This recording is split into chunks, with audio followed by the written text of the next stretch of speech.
Coming down the stretch. Who said coming down? It's a nation red. Ain't nothing finer in the land. Them Georgia watches your bed.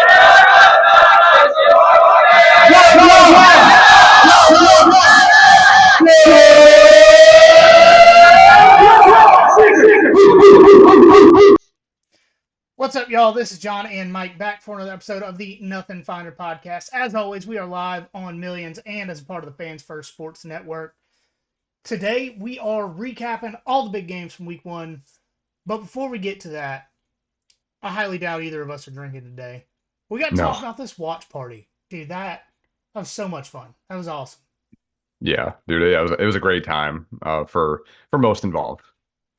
Yeah, there was one little almost incident. There was a Clemson fan got way too drunk. If you've seen our video on social media that we posted, we talked to some Clemson fans beforehand.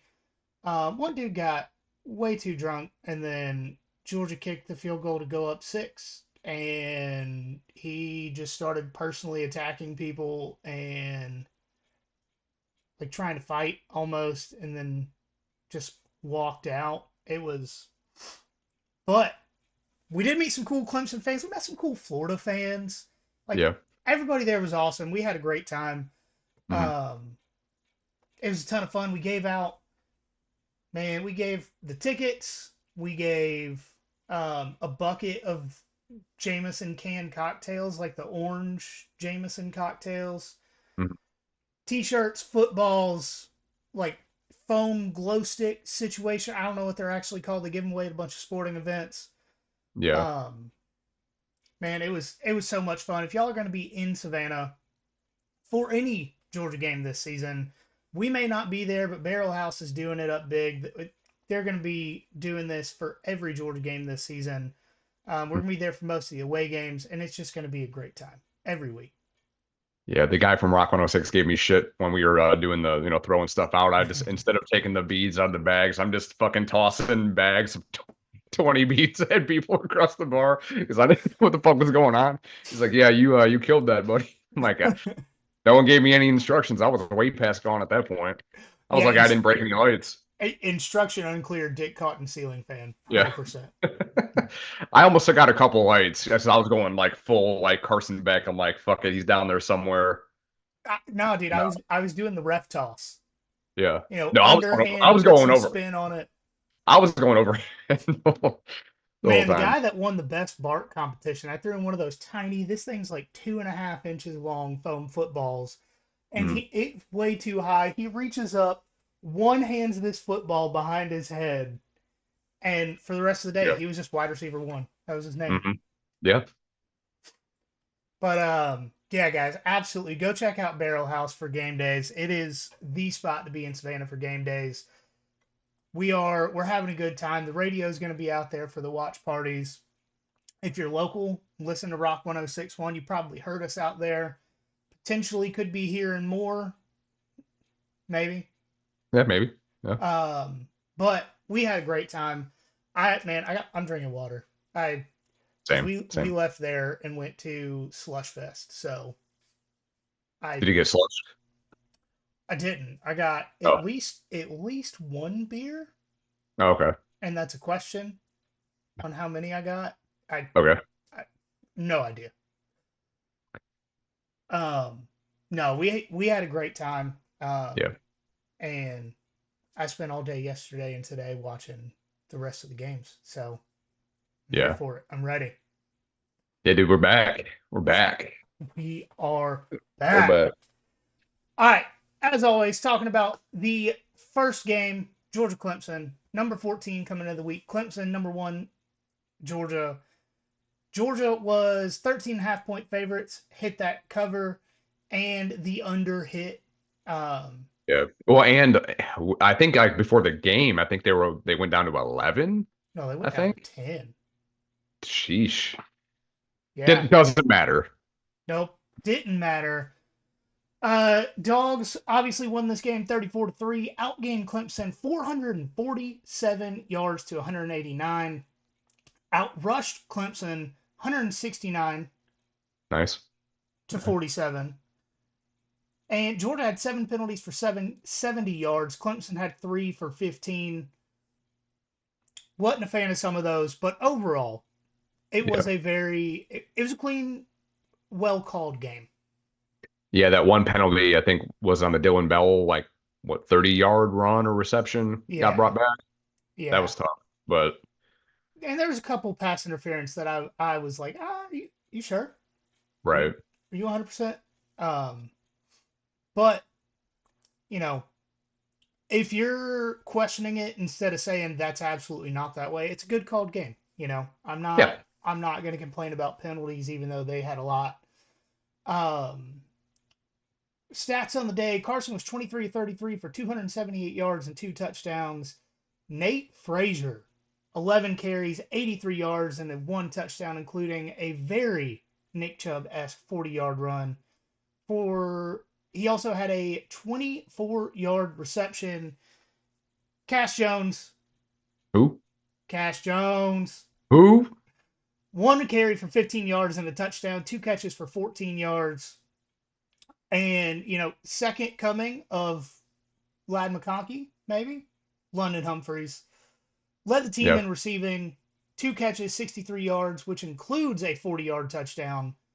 And man, if you're one of those people that just like adjacently pays attention to Georgia football and all you saw was him running and you didn't see the name, you were convinced Lad McConkey just changed numbers. Yeah. That Yeah, I loved mean the that. speed rating in the video game seems pretty spot on for him in real life. And the route running impeccable. I love it so Yeah. far. Yeah. He got blasted in the end zone. I'm glad that he ended up being able to get up from that because as soon as he crossed the line, it looked weird going in, but I'm glad he's okay. If you can make it through a full season at Vandy, you're tough as hell. True, true. Arian Smith, 5 catches for 57 yards. Few of those were jet touch passes, but it's very nice to see him get more involved in the offense. Mhm. Lawson Lucky, 2 catches, 37 yards. Dom Lovett, 3 for 33. Yeah, dude, Oscar Delp didn't have a catch. He did. I'm almost wondering if he's a little banged up Yeah. because from what I saw, he didn't run very many routes. He was in there more for blocking Hmm. and that sort of thing. And then, the one time he was targeted, which was probably going to be a 20-yard pass, it was pass interference, or should have been pass interference on Clemson, because Yeah. the dude never had his head around and just obliterated Oscar before the ball even got to him. Yeah. Onto the defense, and this felt vintage Georgia defense. Jalen Hmm. Walker just went off, led the team in tackles, 6 tackles, 1.5 sacks, 1.5 tackles for loss on top of those sacks. KJ Bolden, 4 tackles as a true freshman. Raylan Wilson had half a sack. Michael had 2 tackles for loss before he got out of the game on a dirty play. Malachi had a just mirrored interception to his Oregon interception from a couple years ago. Yep. Fun fact, it was in the same half of the field on the other sideline, only about 7 yards closer to midfield than the other one. So it's feeling like 22. I don't know about you, but I'm feeling 22. Not a Taylor Swift fan, but I love that. No, I'm a Kanye fan, but we don't say that anymore. Kanye was right up until he went too crazy. Yeah, yeah, a little bit too far.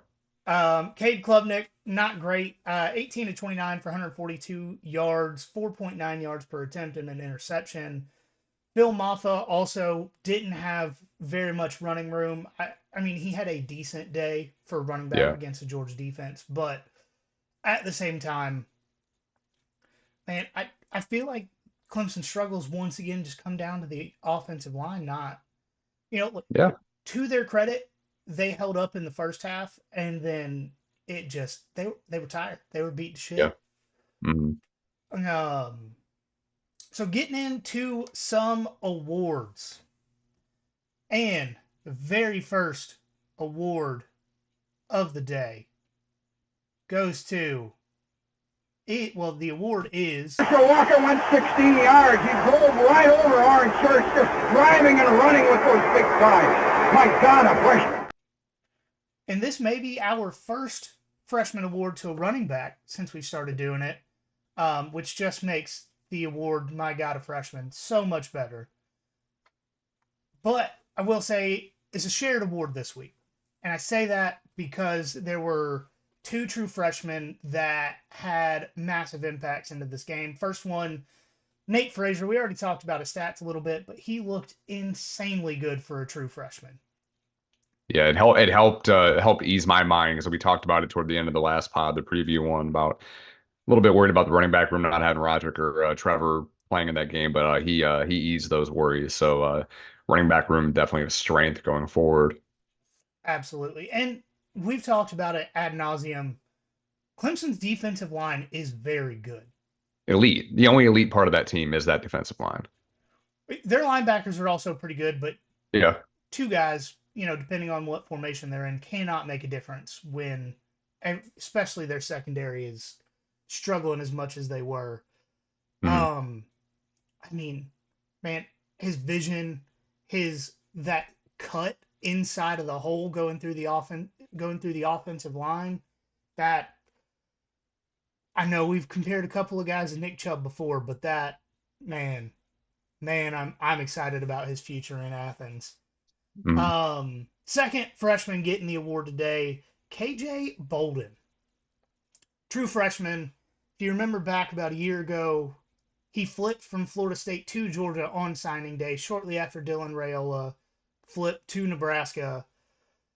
And he was starting at safety beside Dan Jackson.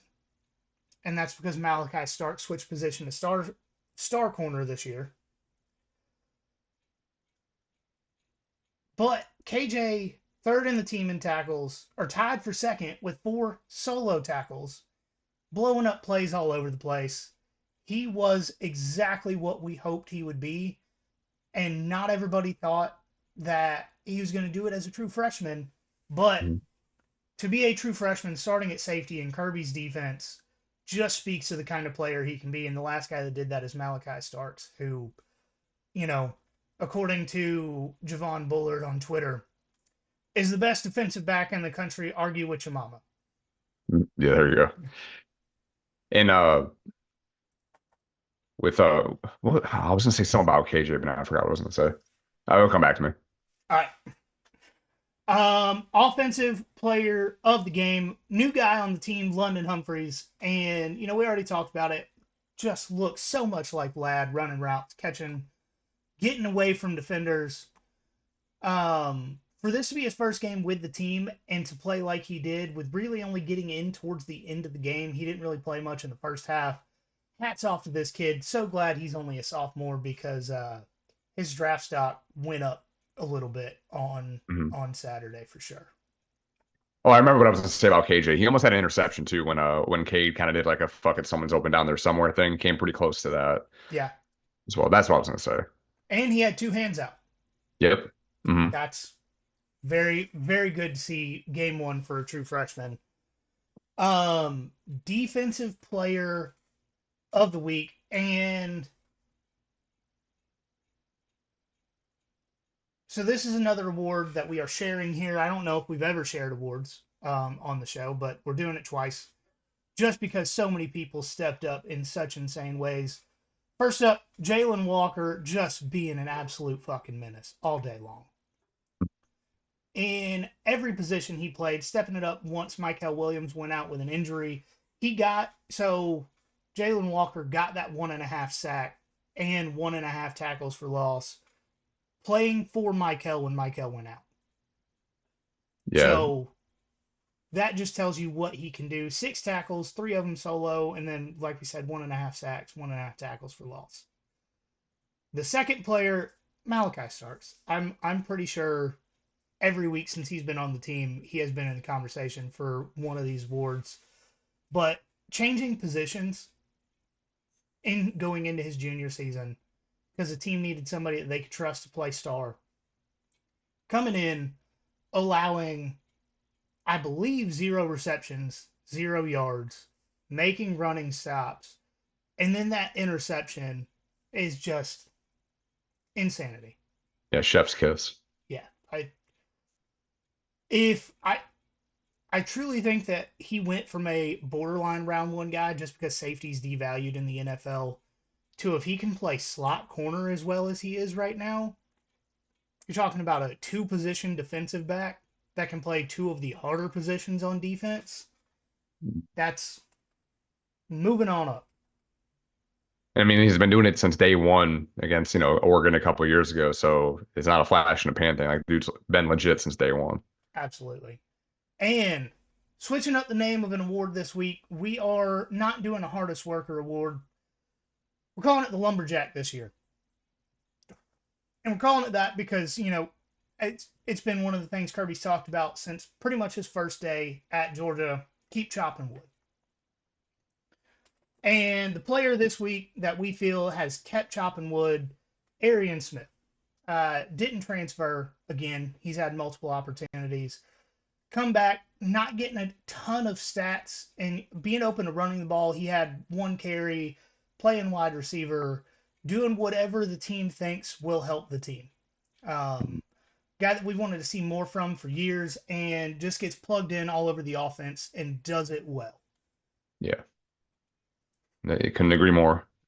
Arian's what we wanted him to do or be in that game. Hopefully that continues going forward, and they can get the ball in his hands as much as possible. There's one play where Carson threw it deep to him.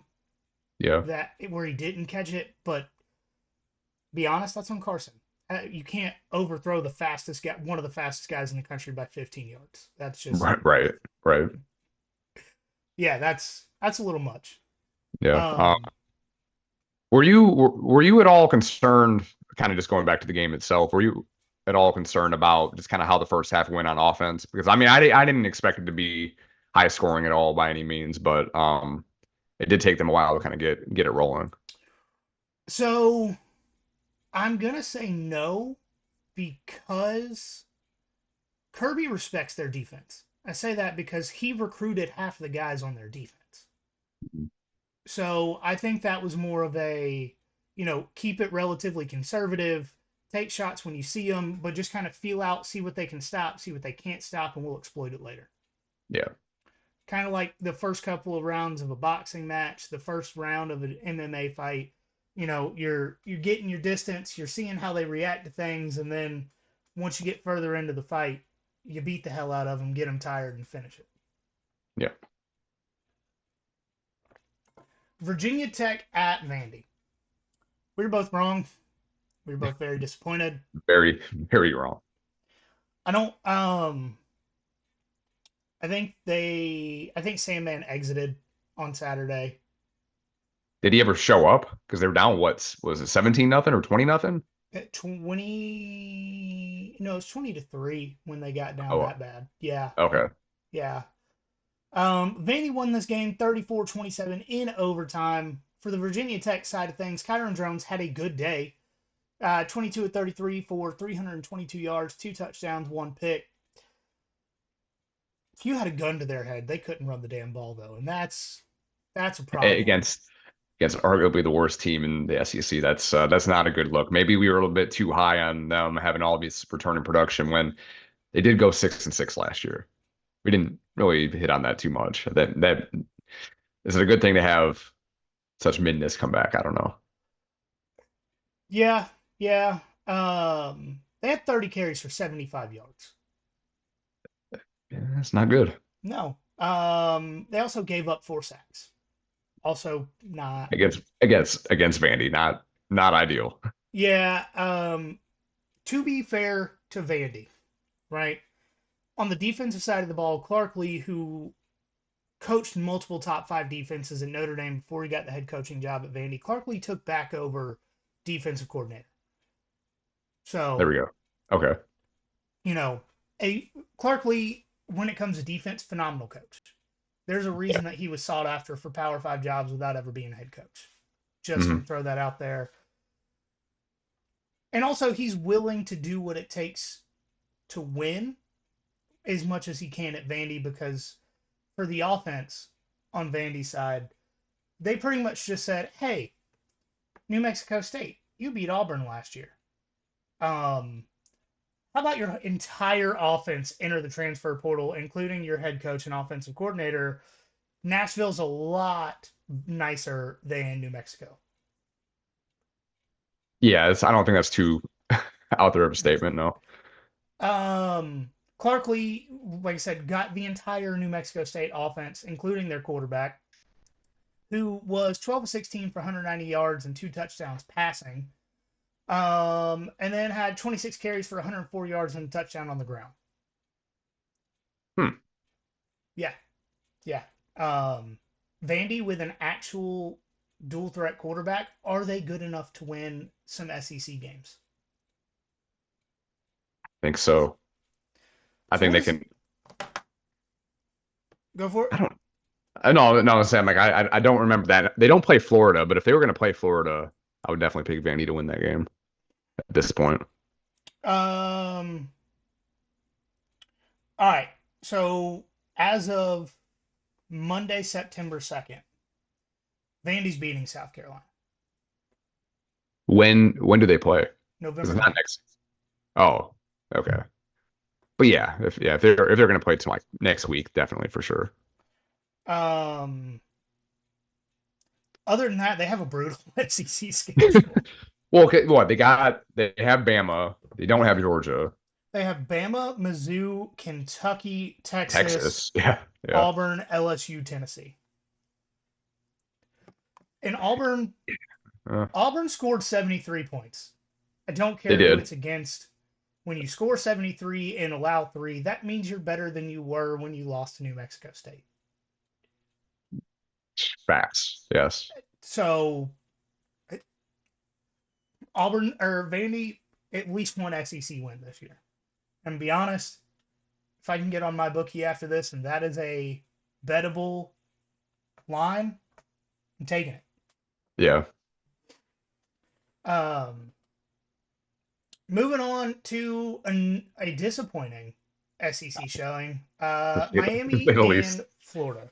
Yeah. And, you know, I was watching the Georgia Tech Georgia State game before we got on here. The ACC network crew is already saying Miami's back. It's too early for that. Yeah. You beat the crap out of. I The said a 3-9 13th, Florida team. like Yeah. the 13th best SEC team, maybe. Yeah, and for sure, definitively like the fourth best Florida team. Yeah. Right? Yeah, Gotta probably. be. Gotta be. Yeah, because I mean, you got Florida State, or Miami, UCF, Florida State, and then them. Yeah, Oh, could USF make a run? people were saying that. What was the stat that we saw that what 5 out of the last 6 Alabama coaches Lost to lost a against a group? G5 school. Yeah, so USF this week, revenge game. I don't know. Who knows? Yeah. Miami won the game going away 41-17. And the first half was close. Yeah. I think it was 21-10 at the end of the first half. I don't remember exactly. But Miami proved that their portal additions make them a better team than we had originally thought. 100%. Yeah. Mm-hmm. Cam Ward just went absolutely off. 26-35, 385 yards, 3 touchdowns, 1 interception. And the interception was a bad one. Like, no, it was bad. But they didn't run the ball all that well. They didn't really need to when you can pass for 400 yards. Yeah. Xavier Restrepo had 112 yards receiving a touchdown. And Graham Mertz wasn't very good in this one. They did just come out a couple of hours ago and say that he is in the concussion protocol. So. Okay, that explains it. Okay.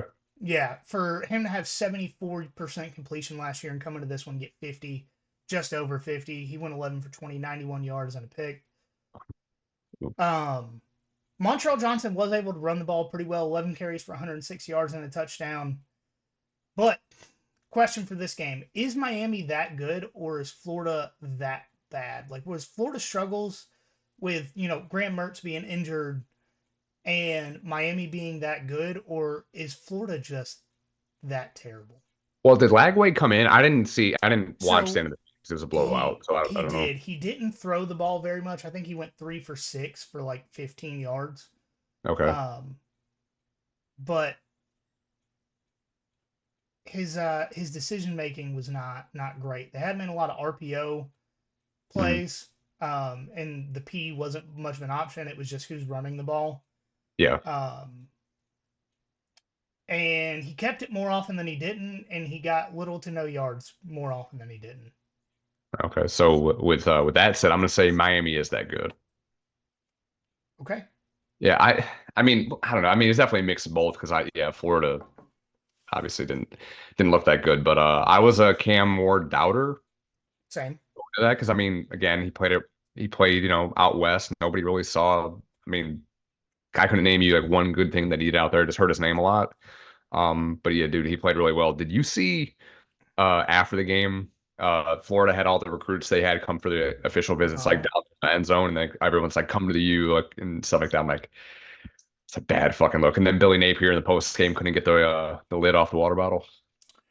Yeah, that's So that that's that's tough. feel That's real bad, Bill. tough. I feel bad for Billy. Um, I misspoke. I think it's actually Florida that's that bad, not Miami. Miami's good, but Florida's just that bad.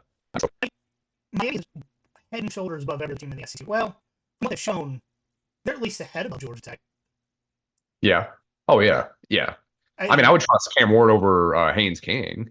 yeah, Yeah. but I would also trust Haynes King over DJ and Cade Klubnik. Yeah. Yeah. Mhm. So That's fair. wild looking hierarchy in the ACC this year after week one. Yeah. Right. We're recording this obviously before the Boston College Florida State game, but I don't think anyone's really expecting that game to tell us a whole lot. Yeah, Dan Cannell, I will say before we go on to this next one though, and the Florida State, who really cares at this point? But Danny Cannell on Twitter had said something like, "Oh, the SEC went 1-3, I think, or I think it was 1-3 in marquee SEC, ACC games or whatever, week one. Obviously, Georgia was the one that won that. There's some kind of stat like that. I may be getting fuzzy, but uh, dude, Boston College has the opportunity to do something fucking hilarious tonight. They do. I mean, I will actually be watching. Yeah, yeah, yeah. I mean, yeah, there's Like nothing else to watch. there isn't, but I don't. It doesn't matter. I'm still going to be But glued. yeah. Um, the last game we were glued to, number 23 USC versus number 13 LSU. USC won this one 27-20, and I am very happy to say that I was 95% correct about this game. Both defenses were better. Yep. LSU secondary still rough outside of the. He wore number 1. I don't remember his first name, but his last name was Stamps. He looked. Mhm. He's the only guy that looked like, okay, yeah, he's a freshman corner, but he's an SEC quality corner. Yeah. Everybody else, everybody else was like, dude, what do you do know you're not supposed to let them catch the ball, right? Right. And last thing that I felt like I was really right about, Bus Nuts put the ball in danger. Yeah. Kind of his MO. Like we said, he's a taller, more athletic Brett Favre. It's Mhm. not meant to be a dig at Garrett because Brett Favre was electric to watch every game. A Hall of Famer. Yeah, for a Yeah. reason. Yeah. Like, does he have the most interceptions of any quarterback to ever play in the NFL? Yes. But Mhm. did he also have like 3 times as many touchdowns? Yes. But Garrett's not going to be like a felon in the state of Mississippi for, misappropriating funds. But yeah, I really hope not. I mean, who knows? No, nobody would have thought that about Brett Favre like 10 years ago, but here we are. Yeah. The one thing I was wrong about, I did lose money on, and that's just I bet the over. USC, they weren't what I thought they were going to be. Mhm. Part of that is because both defensive lines actually held up pretty well for the most part. Yeah. USC still having 6'6", 180-pound inside linebacker blows my mind. Because at that height and weight, if you're fast, You're a wide receiver or defensive back, Mm, but he's not fast. right. And he doesn't weigh enough to get tight ends. So they're like, dude, you're a hell of an athlete. Get out there. Meanwhile, they should have said, you're a hell of an athlete. You see how bad our basketball team was last year? With LeBron James' son in that basketball team. I mean, maybe they thought he's fast enough for Big Ten play because it was weird seeing the Big Ten logo on their jersey. I mean, that's another thing to get used to. To compliment USC, doing a compliment sandwich here with, it might be 2 or 3 layers on the inside. Their graduate logo, Yeah, that's nice. I do like I that. appreciated that because the SEC is taking up like the entire left chest. It's a Yeah, little much, but just a graduation cap that matches the secondary color on your uniform. It's clean. yeah, It's it's nice. nice. I do like that. Did you see again? This has nothing to do with the game, but did you see the hype video that USC put out I did beforehand? not. Um, I mean, they didn't spend as much as they did on like, the people that made 300, but like it was a very 300-esque look feel to it. They put way too much effort to it. I'm like, I really hope they don't get blown out by LSU like after this. But I mean, it was cool to see, but I'm like, I thought it was a little bit try hard, but it blew up all over the internet, loving it. I'll But have to find it. yeah, it was cool though. I mean, it was not as good as everybody said, but I thought it was neat. Yeah, I will say one thing that I feel like I truly learned about this game is that I think USC and LSU can potentially disrupt the order of their conference. Dude, I said LSU would go 11-1. I thought USC would go 10-2. So Yeah, I'm still on board for both. yeah. USC showing that they can stop people on defense. Hmm. And that is 100% the credit of Dan Lin. Yeah. He did more with less at UCLA, and now he's doing more with more. Mhm. And Well, and they had a big fourth and goal stop on LSU to like start the game. Like that, I yeah, mean, that could have been the difference in that. So that was impressive. Even though they let them march down, they still stopped them like fourth and like or what, like on well, the they had 3 yard. two. Whatever. That was their second time going for it on fourth down in that first drive. Hmm. So, one or two on fourth down stops with less than 2 yards to go. It's a hell of a job. There's a couple really nice catches. Like what was it? There's one by an LSU player, like another one by I can't remember the kid from USC's name. Number 10. I know Yeah, exactly what you're talking dude. about. Yeah, holy shit. Yes. Yes. No, that was insane, and it was a fun game. Yeah, Uh, yeah. Hmm. Miller Moss looked good, and his wide receivers made him look great. 27 to Miller Moss. 36 to go. What? I was gonna say Miller Moss looks like I don't know, like the least Lincoln Riley looking quarterback I think I've ever seen. Like he doesn't look like he fits any kind of mold that Lincoln Riley would have had. Like he looks like he sells insurance. Yes. So I said this Baller. last night while watching the game towards the end. I said Miller Moss had a 21 playoff Stetson glow up in one game Yeah, yeah. Mm. because he went from half of his passes getting batted down to okay, you're just gonna put your hands up. All right, I'm gonna move the pocket a little bit and 40-yard pass. Yeah. Yeah, he was incredible. I did not expect that out of him, but no, he played really well.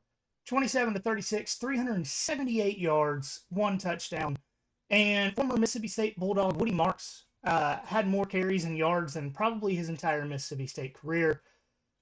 16 for 68 and 2 touchdowns.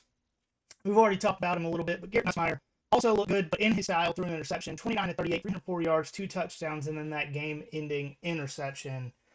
I will say, a man that shares half of my name had a good day. John Emery Jr. Hmm. Started to take over late until they had to pass it, but I don't think his final stat line really indicates his impact on the game. In the second half, he was just gashing Yeah. their defense. He had 10 carries, 61 yards. But once again, he just got dominant late into that game until they had to throw the ball. Hmm. So, question for this game. Are these seemingly improved defenses actually this improved, or was it a reflection on the new quarterbacks and offenses getting settled and some struggles in the offenses? I do think that they both are improved. I mean, LSU had nowhere to go but up. I did like what I saw for the most part out of them on that side of the ball, and then USC. I mean, it's the same deal. Both teams made a bunch of coaching changes, at the top on the defensive side, and I thought they there's still room for improvement, but both offenses are obviously capable, and they were able to. What the game what was it, 43 or 44 total points? Or no, 47, 47. So definitely less than like 20 points less than what the over/under was. So 63.5 is what I took it at. I thought. Okay, yeah, but no, I think both defenses are considerably better going to make noise in conference this year. Moving game that was in high defense. Number 7 Notre Dame at number 20 Texas A&M. Notre Dame won this game 23-13. I watched this game. I did. Sorry, I was supposed to. Oh, why would you do that? I don't think there's a ton to talk about because personally, No. I think this game was as much bad quarterback play as it was good defense. Like both quarterbacks just looked bad. Like I mean, we were pretty spot on before the game. Like when we were previewing, I mean, we pretty much called this as it went. Man, I'm just disappointed. I thought Connor Wigman was going to do well in this Colin Klein offense, but I mean, Riley Leonard, going from talking Lincoln Riley to Riley Leonard is difficult on the tongue. Yeah. Mm-hmm. But Riley Leonard just he looked like a guy that just ran the ball. Like did he make a few passes? Sure. Did any of them look good? Were any of them into coverage? Were any of them impressive? No. Yeah. Disappointing. Yeah. I may have been guilty of drinking a little bit too much of the Riley Leonard Kool-Aid because all I can think back to is just that Clemson game last year. And in that game, he ran the ball well. And then Clemson, when they went to stop the run, he was just like, oh, single coverage, 40 yards downfield, dot. Well, then Clemson turning it over like 5 times in that game didn't help either. Correct. Yeah. The last game that we're going to talk about, Fresno State at Michigan. Michigan won this game 30-10. Offense didn't look great. Will Johnson, best player on the team, had 86-yard pick six to seal the game. So question for you, because I did not watch a ton of this game, admittedly. You didn't miss anything. What's going on with the quarterback system? Is there going to be an actual starter next week? And does Texas have a challenge? I don't think Texas is going to have a challenge. I think when I saw SEC Unfiltered put out like the early lines before we got on, and Texas is like a 6-point favorite in the Big House against Michigan take Saturday. Texas before it gets bigger. Yeah, absolutely.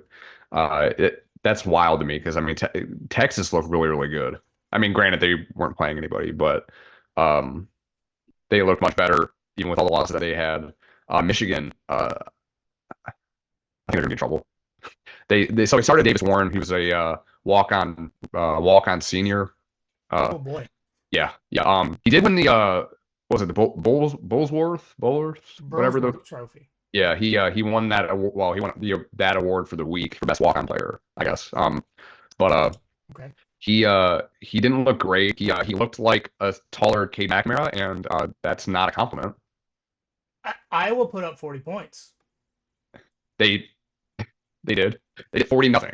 I had their defense on our fantasy team, but I mean they kind of did the thing where when you saw Alex Orji out there, he wasn't going to pass. I don't know. I can't. He didn't have very many attempts. And I should look it up, but he didn't have very many attempts. So they're going to throw. Davis Warren was out there. If they're going to run with the quarterback, Orji was out there. It was very predictable.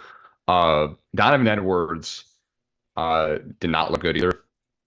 I think maybe that might be the most concerning thing for me to take out of that game is you thought not you, but you think that he'd be able to take over kind of where Blake Corum left off and kind of being like the guy.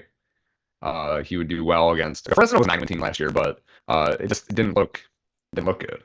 It's very disappointing. So I got the side pulled up. Okay. Orji 1 2 3 yards, 1 touchdown. So yeah, touchdown pass was good for him. Yeah, it was probably a Tebow jump pass. It probably was, yeah. Would you like to know where? So 5 people had running stats for Michigan. Good guess at where Donovan Edwards was in that group. I'm gonna say third. You would be correct. Okay. Behind Mullings, who had 92 yards. Okay. Orji, who had 32 yards, and Edwards had 11 carries for 27 yards. Unless he's playing Ohio State or I guess Washington, not good. But I mean, I guess the good thing for them is that they do play both those teams this year, so he'll be okay for that. But and he did have 2 catches for 0 yards. it's concerning. It's very concerning. But Michigan and Texas, I believe, is a big noon game. So there's that. I Yeah. mean, with what we expect it to be at this point, it fits the noon slot, Yeah. which Fox has been trying to push the most watched time slot in college football, and it's like people only watch it because you guys put games there. Right. Because Right. because I promise you, if you put Ohio State Michigan at 7:30, more people would watch that than Penn State Minnesota at noon. Right. Absolutely. Yeah. It's fair. Drives me nuts. Um, Completely unrelated to any of that. I look like fucking Fred Durst, and I've been red backwards hat, gray shirt, some camo lettering on it. Fucking rolling. Speaking of rolling bandwagon teams, one of ours rolled. They did. It was not mine. Number 8 Penn State at West Virginia. Penn won this game 34-12. They threw downfield passes and completed some of them. Drew Aller looks better than last year. Still Yeah. not good. Um, so They can still be like third in the Big Ten.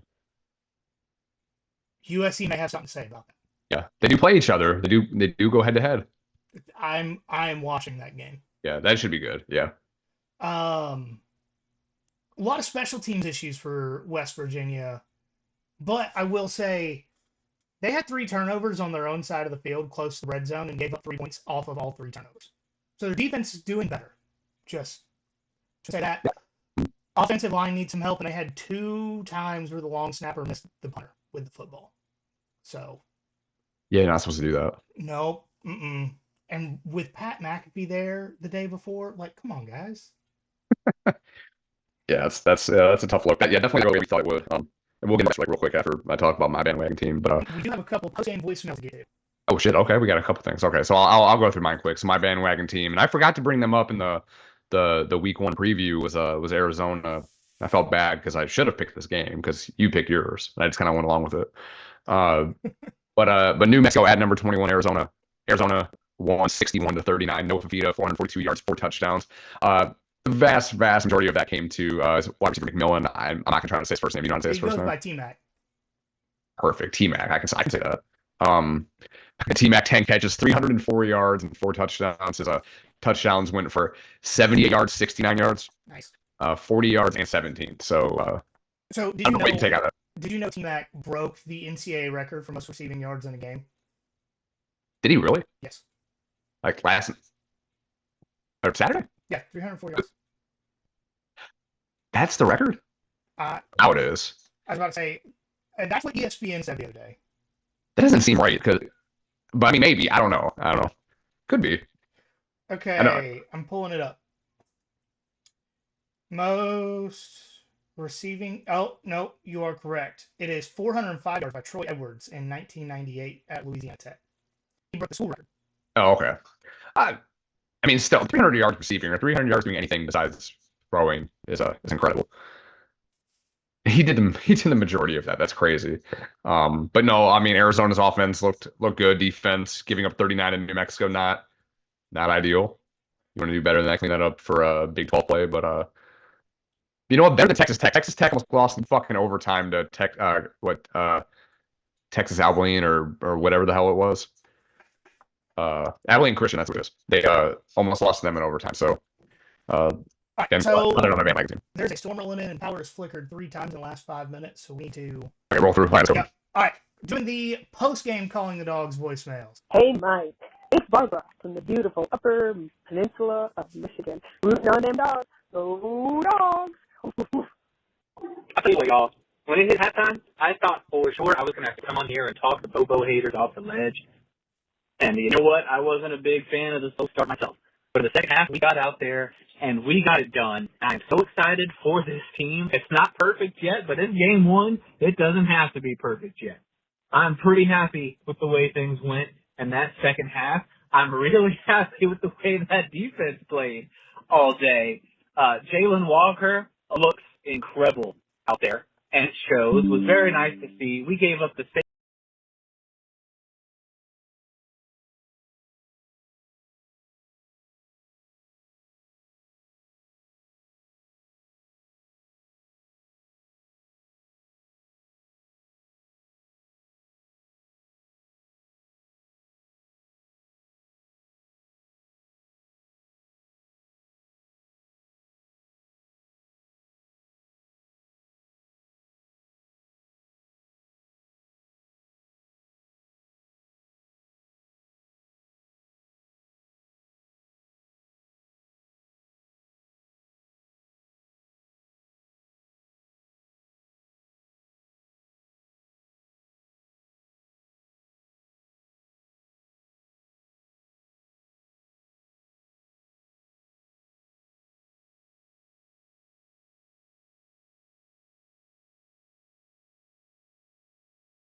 Hey, Mike.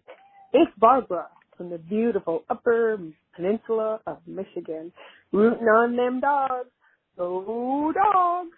Oof, oof, oof. I'll tell you what, y'all. When it hit halftime, I thought for sure I was going to have to come on here and talk the Bobo haters off the ledge. And you know what? I scored way more on them this time. And that's been thanks to a large part to guys like Colby Young, who is